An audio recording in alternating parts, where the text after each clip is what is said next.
Sejam bem-vindos à videoaula intitulada Políticas Públicas Brasileiras. Esta videoaula é uma contribuição da doutoranda Denise de Matos, estagiária da professora Elza Nefa, no programa de pós-graduação em Meio Ambiente da UERJ, PPGMA, para a disciplina Educação para a Gestão dos Projetos Socioambientais do Departamento de Educação Inclusiva e Continuada da Faculdade de Educação da UERJ. Essa disciplina é ministrada pelos professores Elza Nefa, José Bessa e Guilherme Vargas, mas destina-se também à comunidade acadêmica em geral, interessada na temática socioambiental. Estamos mais uma vez juntos nas análises de uma importante temática do campo ambiental, políticas públicas. E para começar, é preciso aprender o significado de cada um dos principais conceitos com os quais trabalhamos nessa videoaula: Estado, governo, política, política partidária e políticas públicas. Também apresentamos a evolução da legislação que regulamentou a política ambiental brasileira e seus desdobramentos nas questões socioambientais. Observem a figura 1 e como que ela simboliza a política pública como uma semente que se transformou em uma grande árvore cultivada pelos cidadãos, junto com os gestores públicos, na tentativa de articular ações inclusivas e sustentáveis que beneficiem a todos os brasileiros. Essa ideia ajuda a que tenhamos uma noção do que vamos aprender. E então, vamos em frente! Nessa videoaula, esperamos que você 1. Analise o conceito de Estado e de governo, de política, política partidária e política pública. 2. Identifique o ciclo da política pública e caracterize as suas fases. 3. Conheça as políticas públicas ambientais a partir do estudo das leis e dos decretos brasileiros. 4. Visualize a evolução das políticas públicas brasileiras na linha do tempo. 5. Caracterize a abordagem sistêmica na análise das políticas públicas. Esperamos também que você goste dos vídeos e se interesse pelas leituras indicadas nos links apresentados na aula. O Estado é organizado política, social e juridicamente, ocupando um território definido e regido pela Constituição, lei máxima do país. É dirigido por um governo que é soberano sobre o seu território, condição reconhecida pelos outros países. É responsável pela organização e controle e legitimador da coerção legal através da polícia. É formado por um conjunto de instituições públicas que devem atender os anseios da população que habita no seu território. Em resumo, o Estado é a representação político-institucional da sociedade civil, devendo representar os valores e os interesses de todos os segmentos sociais, sem privilégios de uns em detrimento de outros. Mas e o governo? O que é? Não podemos confundir Estado e governo. O governo, 1. É a autoridade de uma unidade política ou o aparato pelo qual o corpo governante funciona e exerce autoridade. 2. Ele ocupa a instância máxima da administração executiva, liderando um Estado ou nação. 3. Dependendo da organização política do país, o Estado tem vários níveis de governo. No Brasil, temos o nível federal, estadual e municipal. Vamos aprender sobre as divisões desses poderes. A nível federal estão incluídos os estados e o Distrito Federal, e o representante máximo é o nosso presidente da República. No caso do nível estadual, são os estados que são abrangidos territorialmente, e o representante máximo é o governador de cada estado. Já no nível municipal, são os municípios, sendo que os prefeitos são os dirigentes máximos do executivo de cada uma dessas cidades. Vejamos o exemplo da Alemanha, cujo governo não é presidencialista como o Brasil. A Alemanha possui um sistema parlamentarista e o seu parlamento que elege o presidente, cargo atualmente ocupado por Frank-Walter Steinmeier desde 2017. O parlamento também elege o chefe de governo, que é chamado de chanceler, cargo que atualmente é ocupado por Angela Merkel, que assumiu a partir de 2005. Agora, vamos aprender sobre os termos política de governo e política de Estado. Muita gente acha que são sinônimos. E o que você acha? Então, diante de tudo que aprendemos até agora, podemos dizer que política de Estado é a mesma coisa que política de governo? O que você acha? Não, tem diferença.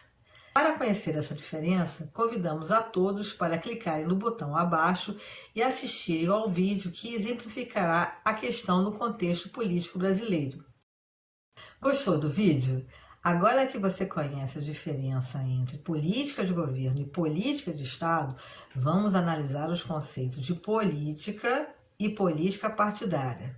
A política se refere à capacidade de um grupo de pessoas criar diretrizes com o objetivo de organizar o modo de viver de cada um, que depende da filosofia de vida resultante das escolhas individuais.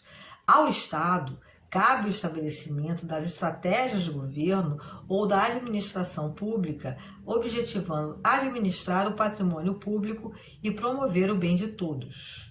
A política partidária é um programa de ações de um determinado partido político que disputa espaço e poder nas eleições ou por outras vias, para que pessoas partidárias das ideias desse programa assumam o comando dos governos. Neste caso, os governantes precisam ter o perfil de gestores públicos enquanto dirigentes de ações coletivas, pois não basta ser governante, tem de ter capacidade de orientar soluções e mediar conflitos. E políticas públicas, como entendê-las? Políticas públicas são ações, programas ou decisões de governo na esfera municipal, estadual ou federal, realizadas em diferentes áreas, tais como habitação, saúde, educação, saneamento, meio ambiente, transporte e várias outras. Todas elas têm o objetivo de melhorar a qualidade de vida dos cidadãos brasileiros. Vejam as figuras que retratam 3 importantes políticas públicas. Política número 1, política de reflorestamento ou de plantio de árvores visando preservação ambiental. Número 2, política de habitação popular. E número 3, política de transporte urbano público. E para que servem essas políticas? Servem para nos dar uma direção quando asseguram os direitos constitucionais das pessoas, comunidades, coisas ou outros bens materiais ou imateriais que se afirmam graças ao reconhecimento por parte da sociedade e ou dos poderes públicos. E a quem esses poderes servem? A todos os brasileiros. Vejam as 2 figuras representativas desses direitos. Vale a expressão: ninguém deve ser deixado para trás. E quais são as principais características de uma política pública? Vamos a elas. 1. Ter uma agenda com objetivos e metas claramente definidos para enfrentarmos os problemas dos cenários. 2. Delimitar quem são os atores sociais, os protagonistas, as lideranças que representam a maioria dos grupos sociais. 3. Identificar quais os elementos afetados pela situação-problema. 4. Mapear as instituições afetadas e ou colaboradoras nas soluções da situação-problema. 5. Delimitar e listar todos os governos e seus respectivos órgãos que sejam envolvidos, mesmo que indiretamente, nesta situação-problema. Geralmente, esses governos e diagnósticos são feitos por órgãos de governo, ONGs ou consultorias privadas que encaminham os relatórios às instituições responsáveis pelo fomento das políticas locais e regionais.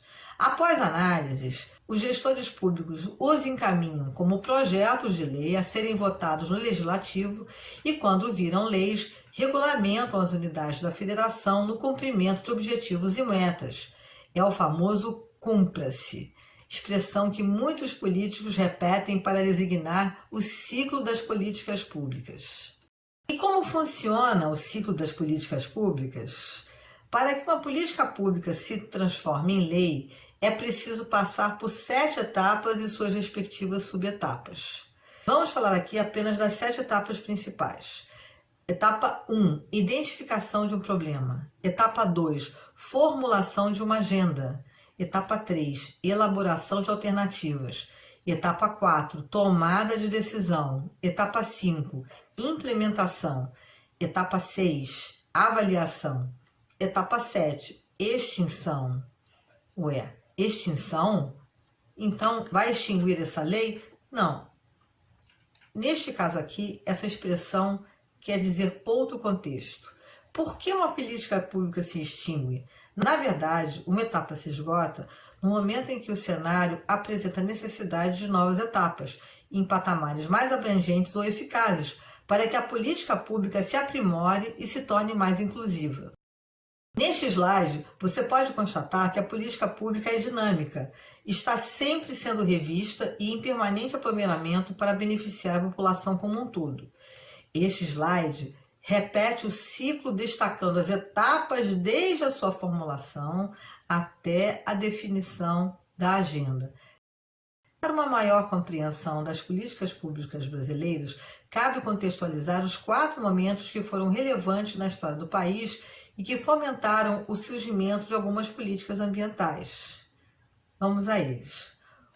Número 1. O momento da necessidade de administração dos recursos naturais, que acabou acontecendo como consequência da expansão da agricultura cafeeira no século XIX, por exemplo. O segundo momento foi a necessidade do controle da produção industrial, que foi também consequência da expansão da industrialização no século XX, logo lá no início da Revolução Industrial. O terceiro momento foi a necessidade de planejamento territorial. Por quê? Porque houve uma expansão da urbanização, já que as cidades estavam se expandindo e houve um grande movimento campo-cidade no século XX. E exatamente em função da expansão das cidades que acontece o nosso quarto e grande momento, que foi a criação da Política Nacional de Meio Ambiente. Esse foi um movimento muito importante, porque foi quando se iniciaram os movimentos de sensibilização e principalmente os movimentos reivindicatórios que começaram a acontecer no final do século XX. Nos slides de 15 a 18, vamos mostrar alguns exemplos dos marcos legais desses momentos históricos, cujas leis regulamentam as políticas públicas ambientais. Procuramos separar os momentos de maior destaque para vocês. Em relação ao momento da administração dos recursos naturais, separemos 3 exemplos. Em 1934, foi promulgado o Código de Águas e também a Política Nacional de Recursos Hídricos, que depois foi aprimorada em 1997. No mesmo ano, ainda em 1934, foi promulgado o primeiro Código Florestal Brasileiro. No ano de 2000, foi promulgada a Lei do Sistema Nacional de Unidades de Conservação, a SNUC. Para pontuar uma legislação para o controle da produção industrial, citamos os seguintes 2 exemplos. Em 1973, tivemos o decreto número 73.030, que criou a SEMA, que depois se transformou no atual IBAMA, que tanto conhecemos. Em 1975, foi promulgado o Decreto-Lei número 14.013, que regulamentou o controle da poluição industrial. Para exemplificar a evolução da legislação do ponto de vista do momento do planejamento territorial, destacamos os seguintes momentos. Em 1979, foi promulgada a Lei número 6.766, que regulamentou o parcelamento do solo urbano. Já em 1988, tivemos a Lei número 7.661, que regulamentou o Plano Nacional de Gerenciamento Costeiro. Em 2001, tivemos a Lei número 10.257, ou o Estatuto da Cidade. Já em 2002, tivemos o Decreto número 4.297, que regulamentou o zoneamento ecológico econômico. Para exemplificar a Política Nacional de Meio Ambiente, vamos destacar a Lei número 6.938, que em 1981 regulamentou a Política Nacional de Meio Ambiente. Nesse slide, convidamos vocês a refletirem sobre os retrocessos e os avanços históricos na conservação do meio ambiente do país à luz das conquistas legais que vocês terão oportunidade de conhecer nos próximos 6 slides e que retratam o marco legal que vai de 1930 até os momentos atuais. Para ilustrar um pouco mais, mostramos a vocês 4 fotos. A primeira foto mostra o desastre de Mariana, no estado de Minas Gerais. A segunda foto, o fogo na floresta amazônica. As outras duas mostram desmatamento, no primeiro caso para dar lugar ao agronegócio e no segundo caso para a criação de gado bovino. Pedimos que leiam atentamente esses slides para refletir sobre as causas dos retrocessos visualizados na questão dos incêndios das florestas brasileiras, pois em 1934 já existia o Decreto-Lei nº 23.793, referente ao primeiro Código Florestal, que propunha diretrizes para a conservação do Parque Florestal Brasileiro. O Brasil sempre foi pioneiro nos avanços da legislação ambiental. Entretanto, nos últimos anos estamos vivenciando sérios desastres ambientais no país. Quais as causas?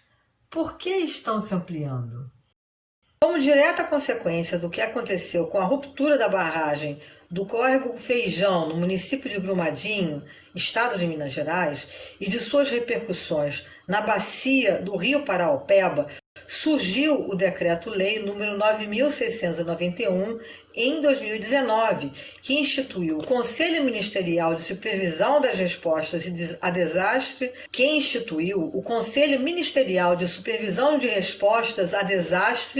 e o Comitê de Gestão e Avaliação de Respostas a Desastres. Em outras palavras, estamos criando leis para dar conta das consequências das ações devastadoras dos grandes empreendimentos. O que mudou no projeto político brasileiro? E agora temos um desafio para vocês. Por entendermos a necessidade de se priorizar o bem comum nas disputas de interesses, na dinâmica socioeconômica, consideramos fundamental o Estado assumir o papel de mediador e o compromisso com a gestão socioambiental pública. Para tanto, é de fundamental importância a implementação de políticas públicas e a aplicação de instrumentos de regulação nas atividades econômicas, tais como a efetiva fiscalização sobre o licenciamento ambiental de empreendimentos potencialmente impactantes, mesmo que esses apresentem a priori grandes vantagens econômicas. A nossa pergunta é: você concorda com o que acabou de ler? Então, se necessário, releia, reflita e escreva sua resposta. Neste slide, listamos as referências utilizadas na elaboração desta videoaula e recomendamos que você acesse esses links para se aprofundar na questão legislativa trabalhada por diferentes autores e sites. Esperamos que você tenha gostado. Até a próxima videoaula. Deixamos os nossos contatos, esperando vocês na próxima videoaula.